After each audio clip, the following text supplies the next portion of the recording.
Istri bersembunyi di bawah tempat tidur. Dia melihat suaminya disiksa oleh pembunuh. Suaminya segera menderita dan meraung kesakitan. Namun, dia tidak berani mengeluarkan suara sedikit pun. Kemudian, suaminya dilemparkan ke tempat tidur.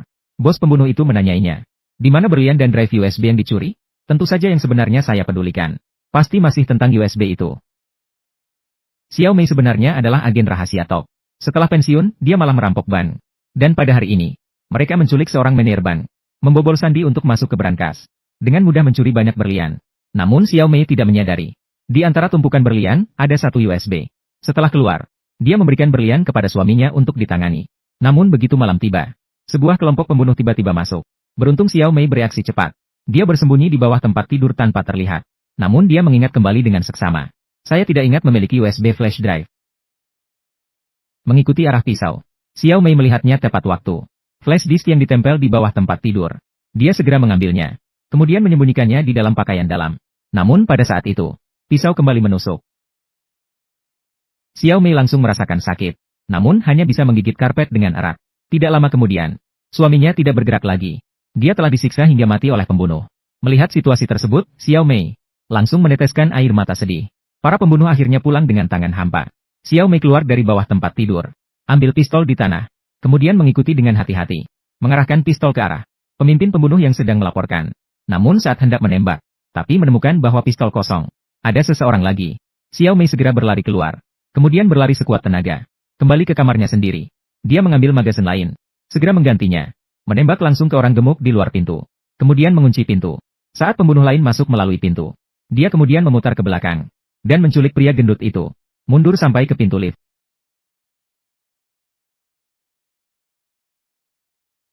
Tapi Xiao Mei tidak sampai ke lantai 1, melainkan melarikan diri melalui tangga. Pemimpin pembunuh melihat situasi. Segera mengirim orang untuk mengejar. Namun Xiao Mei sudah berada di ruang penyimpanan. Dan dalam 1 detik sebelum pembunuh tiba, langsung melompat ke dalam saluran.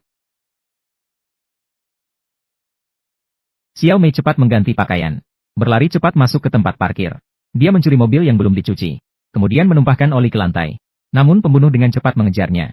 Dan mengikuti Xiao Mei dengan erat. Xiao Mei melihat situasi dan menarik rem tangan. Mengubah arah mobil dengan lincah. Kemudian menekan gas. Dan tiba-tiba menabrak pembunuh.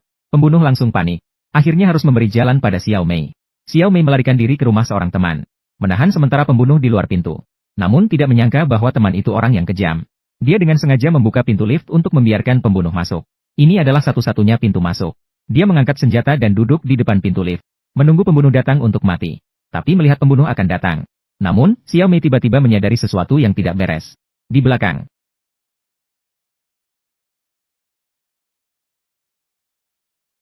Para pembunuh masuk ke dalam rumah dengan senjata. Namun, setelah mencari cukup lama, mereka tidak menemukan Xiao Mei. Pemimpin pembunuh melihat jendela yang terbuka. Mengira Xiao Mei sudah melarikan diri. Padahal, Xiao Mei berada tepat di atas kepalanya. Namun, dia segera tidak bisa bertahan lagi. Darah segar dari luka di kakinya akan segera menetes. Untungnya, pemimpinnya teringat. Xiao Mei masih memiliki seorang teman. Maka dia segera berlari ke arah itu. Wanita itu berlari ke arah anak laki-lakinya dengan gila. Saat hendak melarikan diri dengan anaknya, dia menggendong anaknya.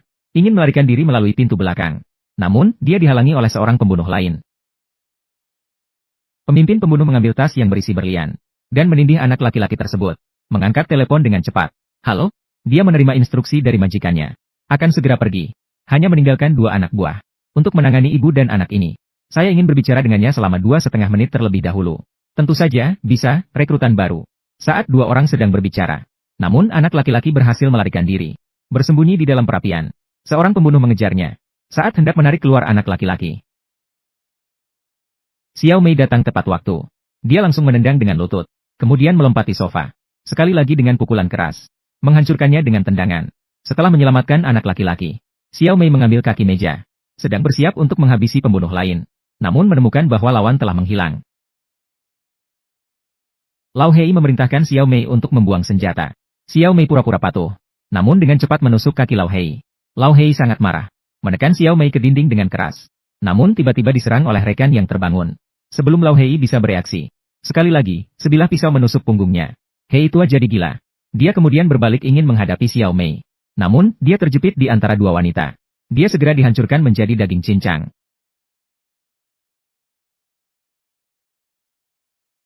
Tidak apa-apa, tidak apa-apa. Sudah tidak apa-apa. Setelah mengalahkan 2 pembunuh, Rekan memberitahu Xiao Mei. Berlian telah diambil oleh bos pembunuh tadi. Namun, Xiao Mei sama sekali tidak panik. Karena dia sudah punya rencana. Untuk mendapatkan kembali berlian tersebut. Dia mengambil telepon pembunuh itu. Kemudian pergi ke hotel. Dan benar saja, dia menemukan mereka sedang mengurus mayat. Maka dia mengikuti mereka. Sampai di markas besar para pembunuh. Sementara si gemuk baru saja membungkus luka kakinya.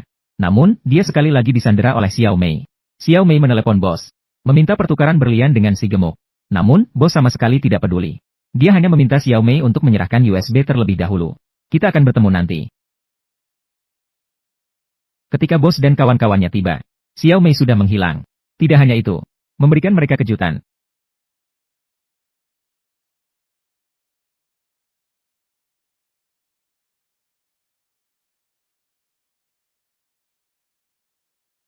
Bos besar marah dan frustrasi. Bersumpah untuk membunuh Xiao Mei. Baru saja sampai di lantai 2. Xiao Mei tiba-tiba meloncat keluar. Dan menarik dasi bosnya. Mengancamnya untuk menyerahkan berlian. Kamu selalu penuh dengan kejutan. Karena kamu benar-benar membuatku marah. Tapi kali ini Xiao Mei lengah. Tidak menyadari ada pembunuh di belakangnya. Wanita terikat di kursi. Pembunuh mengambil kakinya yang kiri. Diletakkan di tengah tangki besi. Dengan perlahan memutar baut. Kakinya mulai terdistorsi. Xiao Mei tidak tahan dengan rasa sakit.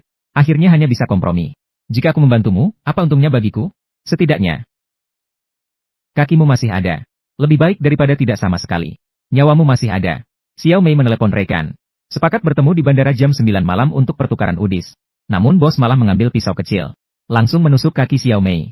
Dan dia melakukan hal ini. Ternyata hanya untuk mencegah Xiao Mei berbuat curang lagi. Sebuah kelompok orang tiba di bandara. Rekan-rekan menyamar sebagai orang biasa. Sengaja bertabrakan dengan mereka secara tidak sengaja. Setelah dengan santai memberikan kunci. Lalu pergi dengan cepat. Xiao Mei memberitahu bos. USB tersembunyi di loker bandara. Tapi bos khawatir itu tipuan. Meminta Xiao Mei untuk membuka loker sendiri. Tidak ada pilihan. Xiao Mei hanya bisa bekerja sama dengan bos. Mengeluarkan kotak yang berisi USB. Namun bos masih tidak percaya. Kemudian meminta Xiao Mei membuka kotak di depannya. Hingga melihat USB di dalamnya. Dia masih tidak percaya Xiao Mei. Memerintahkan anak buahnya untuk memeriksa lagi. Sialan. Tidak ada yang berpikir. Xiao Mei masih berhasil menipu bos. Dengan kecerdasan seperti itu, dia bisa dengan mudah mendapatkan pekerjaan di 58. Bos sangat marah. Mencengkeram luka Xiao Mei. Namun ditendang jauh oleh Xiao Mei. Dia mengeluarkan pistol. Dan ditampar jauh oleh Xiao Mei. Bos memanfaatkan kesempatan untuk menekan leher Xiao Mei. Dia pikir dia akhirnya berhasil membalikkan keadaan. Namun Xiao Mei malah menggunakan trik pamungkas.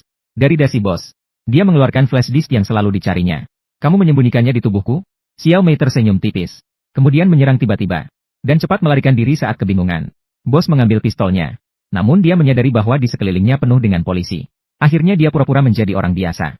Lebih baik meninggalkan bandara terlebih dahulu sebelum membuat rencana. Namun begitu sampai di pintu, dia langsung dikelilingi oleh polisi.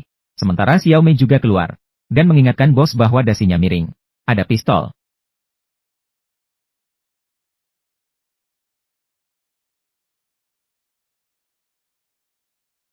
Bos ditipu habis-habisan oleh Xiao Mei.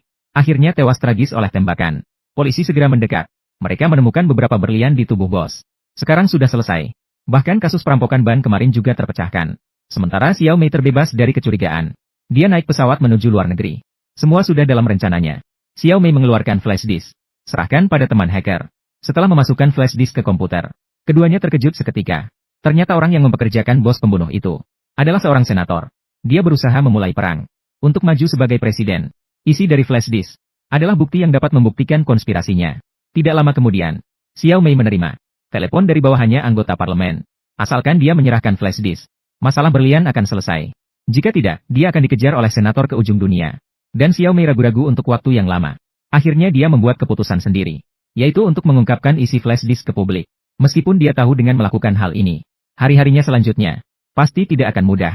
Untuk W, terima kasih telah menonton.